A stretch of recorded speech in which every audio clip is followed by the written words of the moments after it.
시청자 여러분 안녕하십니까. 남북의 창 조재익입니다. 네, 안녕하십니까. 박사임 앵커의 휴가로 오늘 진행을 맡게 된 김도연입니다. 북한 김정은 국무위원장이 윤석열 대통령을 직접 거명하며 강한 비난을 쏟아냈습니다. 선제 타격 같은 위험한 시도를 하면 윤 정권과 군대는 전멸할 것이라고 위협했습니다. 네, 우리 군과 주한미군은 대규모 항공작전 훈련을 펼치며 핵실험 징후를 보이는 북한에 강력 경고했습니다. 조만간 한미는 확장 억제 전략 협의체도 가동할 계획입니다. 이런 가운데 외교, 통일, 국방부의 업무 보고가 마무리되면서 윤석열 대통령이 취임사에서 밝힌 대북 정책의 담대한 계획을 구체화하고 있는데 얼어붙은 현 정세의 돌파구가 될지 주목됩니다. 네, 남북 관계를 포함해 최근 한반도의 일련의 상황 살펴봅니다. 이슈엔 한반도입니다. 낡은 군복에 훈장을 주렁주렁 매단 노병들이 평양으로 향합니다. 평양역에는 군악대까지 동원됐고 가는 곳마다 성대한 환영 행사가 열렸습니다. 이번에 우리 스님께서 우리들을 또다시 불러주셨기 때문에 무엇이나 감사의 뜻을 말씀드려야 할지 모르겠습니다. 6.25 전쟁에 참전한 북한 노병들을 기념하는 전국 노병대회. 8, 90대 노병들뿐만 아니라 군인과 대학생 등도 대회장을 채웠습니다. 코로나19 확산 상황에서도 대규모 행사를 개최한 이유는 뭘까? 김정은 위원장이 노병들을 직접 격려해서 과거의 대미 승전의 어떤 이미지를 부각시킴으로써 현재 이 젊은 새로운 세대들로 뭉쳐진 군대가 자신을 보유하고 또 미국에 대해서 적극적으로 싸울 것을 강조하는 메시지를 보내기에 적합한 시기로 판단하고 있습니다. 7월 27일 정전협정 체결일을 북한은 이른바 전승절로 부르는데 김정은 위원장은 기념행사 연설에서 처음으로 윤석열 대통령의 실명을 거론하며 원색적인 비난을 쏟아냈습니다. 더 이상 윤석열과 그 군사 깡패들이 부리는 추태와 객기를 가만히 앉아서 봐줄 수만은 없습니다. 윤석열 정부가 언급해왔던 대북 선제 타격론도 겨냥했습니다. 우리 군사력의 일부분을 무력화시키거나 맞설 수 있다고 생각한다면 천만에 그러한 위험한 시도는 즉시 강력한 힘에 의해 응징될 것이며 윤석열 정권과 그의 군대는 전면될 것입니다. 미국에 대해 김 위원장은 그 어떤 군사적 충돌에도 대처할 철저한 준비가 되어 있다는 것을 다시금 확언한다며 핵전쟁 억제력을 거듭 강조했습니다. 이전에는 북한이 항상 강대강 선대선 원칙을 얘기를 했는데 이제는 선대선 원칙은 없어졌어요. 강대강 원칙 그리고 정면 성부 원칙을 제시한 거예요. 그죠? 그럼 이 방향으로 가는 거예요. 한미 군사훈련이 한반도의 평화를 유지하는 게 아니라 평화를 더 위협하는 전쟁 연습이다. 이걸 부각시키기 위해서라도 더 강력한 핵 대응 어떤 능력을 보여줄 가능성이 있다. 이렇게 이제 보는 거죠. 김정은 위원장의 이 같은 막말 위협 속에 한미는 대북 압박을 강화하며 맞서고 있습니다. 대규모 항공 작전 훈련을 실시했고 북한의 핵 위협에 대비한 확장 억제 전략 협의체도 조기 개최할 것으로 보입니다. 이런 가운데 우리 정부는 북한이 실질적인 비핵화를 수용할 경우 대북 경제협력과 더불어 북한의 안전보장 방안까지 담겠다며 윤석열 대통령의 담대한 계획을 구체화하고 있습니다.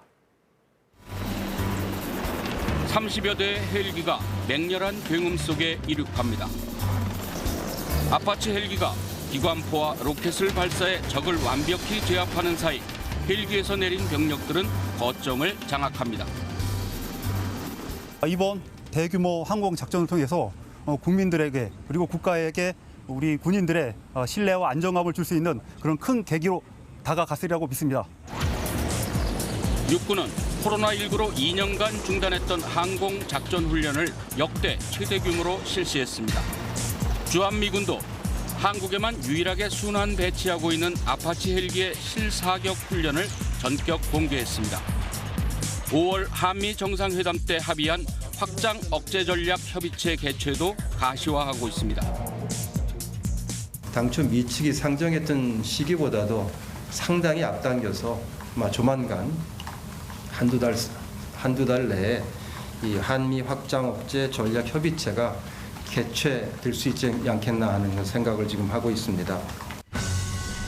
확장 억제 전략 협의체는 전술핵과 단거리 미사일 등 북한의 대남 핵 위협이 현실화한 상황에서 미국의 핵우산 전개 과정에 한국의 목소리를 반영하도록 제도화한 장치입니다. 2016년 말 첫 회의를 연 뒤 2018년 북핵 협상으로 중단됐다가 현 정부 들어 다시 가동하는 겁니다. 한미 확장 억제를 통해서 B-52 폭격기라든가 또 전술 핵무기 또 전술 잠수함, 핵잠수함 등 미국의 핵 우산 무기들이 한미 간의 공동 작전으로 한반도에서 전개될 수 있는 협의를 함으로써 북한의 핵 억지를 강조하고자 하는 정책으로 볼 수 있겠습니다. 얼마 전에 그 북한 외무성사나 평화건축연구소 이제 부소장이 그 AP 통신하고 인터뷰를 했어요. 만약에 한미가 이제 한미 군사훈련을 통해서 핵 전쟁, 자신들 향한 핵 전쟁 연습을 계속 한다면 우리는 그보다도 더 강력한 핵 전쟁 그 억제력을 통해서 안보 위협을 더 증가시키겠다. 만약에 이제 한미 간에 이런 그 확장 억제력 이제 이 정례적인 협의를 계속한다. 이랬을 경우 북한 입장에서는 더 경계심을 가질 수밖에 없고 더 핵무력을 증강시킬 수밖에 없는 그런 어떤 동기로 이제 작용할 가능성이 높다. 정부는 북한의 무력 도발에 대한 철저한 대비와 함께 대화를 통한 문제 해결 방안도 구체화하고 있습니다. 통일부는 윤석열 대통령이 밝힌 담대한 계획에 대북 경제 협력과 더불어 안전보장 방안까지 포함하는 방안을 검토하고 있습니다. 이 방안이 본격적으로 실현되면 북한이 안보 우려를 해소하고 경제 난을 극복해서 핵을 더 이상 개발할 필요를 느끼지 못하게 되는 수준까지 이를 수 있도록 담대한 내용을 구상하고 있습니다. 통일부 당국자는 북미 관계의 외교적, 군사적 신뢰 구축이나 군비 통제까지 포괄적으로 생각해보겠다고 설명했지만 안전 보장안에 대한 남북의 관점이 명백히 다른 것도 현실입니다.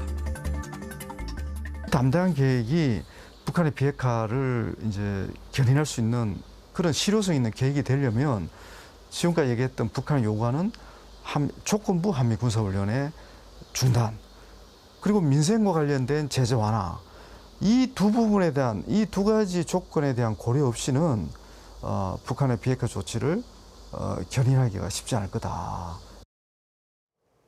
김건 외교부 한반도 평화교섭본부장은 류사오밍 중국 한반도 사무 특별대표와 전화통화를 갖고 담대한 계획에 대해 설명한 것으로 전해졌습니다. 박진 외교부 장관은 다음 달 한중 수교 30주년을 맞아 취임 후 처음으로 중국을 방문할 예정인데요.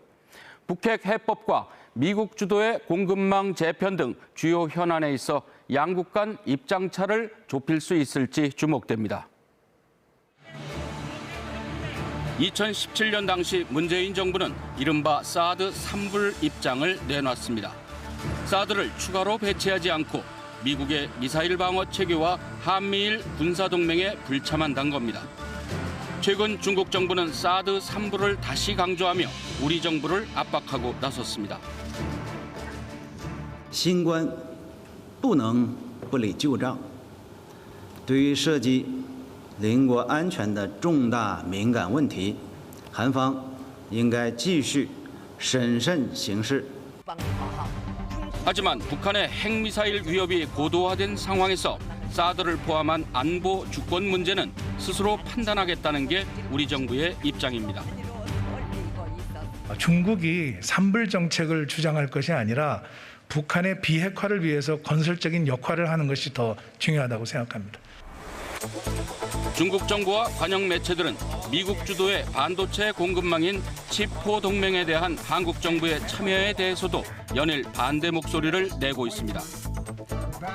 중국 관영 글로벌 타임스는 최근 바이든 대통령과 최태원 회장의 화상 면담을 예로 들며 한국 등 다른 국가의 반도체 기업은 미국의 속임수에 넘어가지 말아야 한다는 논평을 내기도 했습니다. 한국 정부 입장에서는 한미연합훈련이라든가 여러 가지 인도 태평양에 업섭으로 참여하는 등 여러 가지 군사 활동이 북한을 겨냥하고 북한을 방어하는 목적이라고 설명하지만 중국 입장은 이러한 한국의 상황에 대해서 매우 부정적인 상황입니다. 북한의 핵실험 가능성과 막말 위협, 한미의 동맹 강화를 통한 맞대응으로 강대강 구도가 선명해지고 중국의 대한국 압박 강도도 높아지면서 한반도 정세는 상당 기간 대화보다는 긴장 고조와 대결 국면에서 벗어나기 어렵다는 전망이 커지고 있습니다.